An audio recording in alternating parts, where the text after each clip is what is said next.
was school? Oh, you had a bad day today? Oh, I'm sorry. Hey, I have an idea. How about if I make a cup of tea and we have some butter cookies and I read you some Christmas stories? Yeah? That'll make you feel better? Okay. Hold on 1 second, all right? Let me go get everything.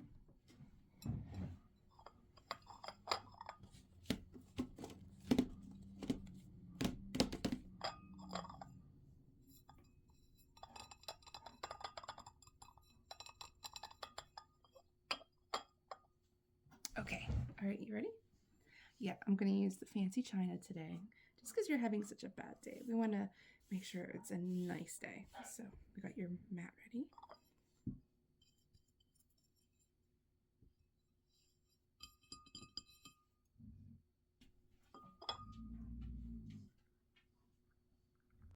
We have this cute little sloth. Yeah, he's going to just kind of hang out in your cup. Just like that.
You know what I did forget, honey? I forgot to grab a spoon, so this is not proper. We're going to use our sugar spoon just to stir it. And we'll put this off to the side so we can wash it later.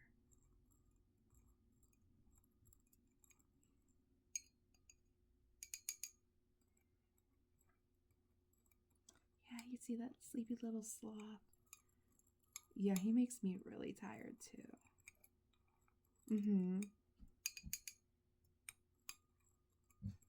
Yeah.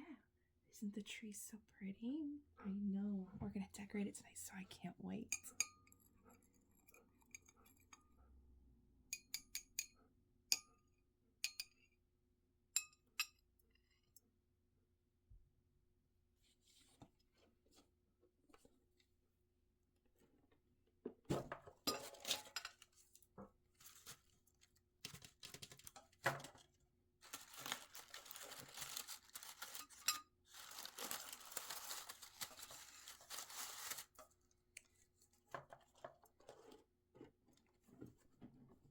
I know.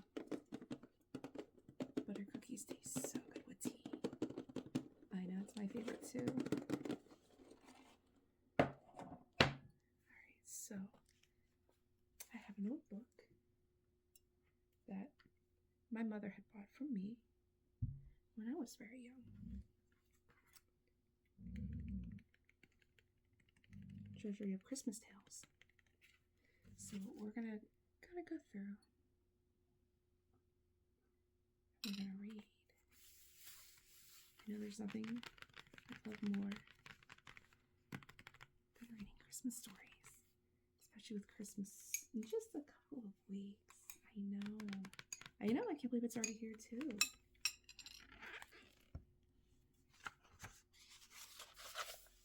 So this is not just one story, this is a bunch of stories. And the very first one that we're going to read is A Christmas Carol. Yeah, that's one of my favorites too.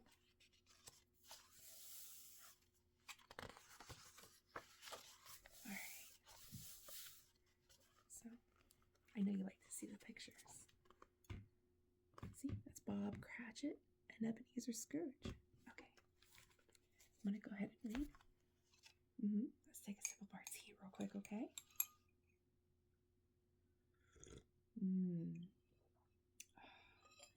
Hot tea and butter cookies are the perfect thing when it's so cold and dreary outside, right? Like it comes in the book. Okay, you ready? I need to chew first now. All right, so this is a Christmas Carol.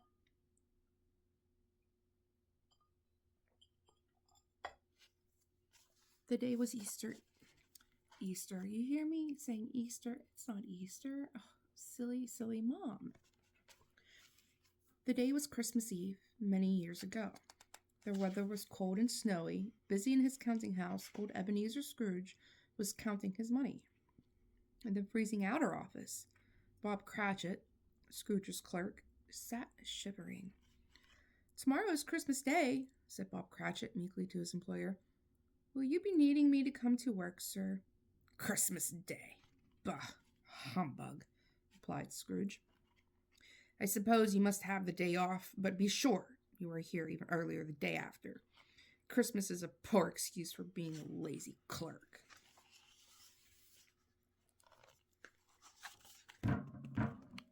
I have something better that we're going to do. We'll do this. Just then, Scrooge looked up with a frown from his counting desk, having heard a sound outside the window of his office. He went to look. Carolers had gathered in the street, and Scrooge could hear their cheerful song. "God rest ye merry gentlemen, let nothing you dismay." I know, Mom cannot sing, so forgive Mom for that one, guys. I am so sorry. Scrooge threw open the window and shouted to the carolers, "Be on your way! Can't you see we are working here?"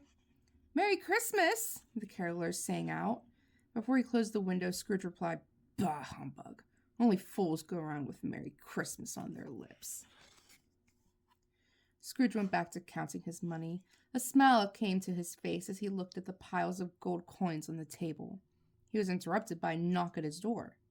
Two gentlemen came into his office. The first said, "We are here to collect some money for the poor. This is Christmas Eve, and many have no food for the holidays." Scrooge remarked, "I haven't time for all this talk of Christmas. What rubbish! Let the poor take care of themselves. Don't bother me." "But, sir," protested the second man, "surely you must want to help those in need." Shaking his fist, Scrooge croaked, "Christmas! Bah, humbug." That night, Scrooge went home to his lonely house. He ate a cold supper, then he went to bed. In the middle of the night, he was awakened suddenly by a strange noise in his room. He sat up in his bed and stared at the ghostly figure in front of him. He saw what looked like a person in a white robe moving slowly toward his bed. The figure spoke to Scrooge. "Come with me. I am the ghost of Christmas past." Scrooge rubbed his eyes, but the ghost was still there. Although he was frightened, Scrooge did as the ghost asked, and he got out of bed.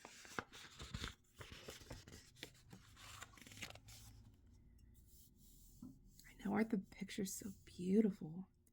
Suddenly, Scrooge found himself walking with the ghost up a lonely road. Before them was a large and ancient building.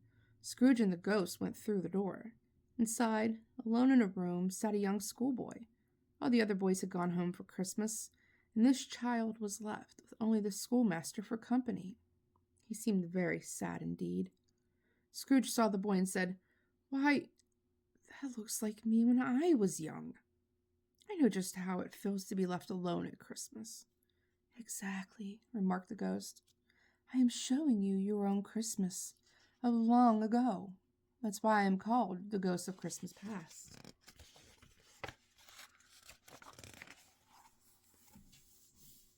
The next thing Scrooge knew, he was back in his bed. Then he heard another strange sound, and a second ghost appeared.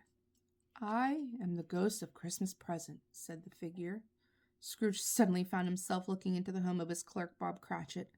The Cratchits were just finishing eating the smallest pudding Scrooge had ever seen. Yet they laughed and smiled as if it were a feast fit for a king. They were celebrating Christmas, even though they had tea instead of wassail. Mom probably mispronounced that. To drink, and could not afford a Christmas turkey. Bob Cratchit's youngest son, Tiny Tim, was so frail that he had to use a crutch. But he said to his brothers and sisters with a smile, "Merry Christmas to you, everyone." Back in his own bed again, Scrooge was soon visited by a third ghost who said, "I am the ghost of Christmas yet to come." But then Scrooge saw three men strolling along the street on Christmas morning, talking to each other. "Yes, I hear that Scrooge is sick," said the first. "Who cares what happens to him?" remarked the second. The third man nodded in agreement. "Anyone who calls Christmas humbug doesn't deserve our help," he said. Scrooge realized they were talking about him. The next thing he knew, Scrooge was back in bed, and the morning sun was coming through the window. It was Christmas Day. As soon as he could get dressed, Scrooge hurried to the market and bought the biggest Christmas turkey he could find. Then he bought pies and cakes and puddings and fruit. He had them all sent to the Cratchits. Scrooge went back into the street. As he walked, he even gave money to people along the way who seemed to be too poor to buy Christmas gifts for themselves or their families.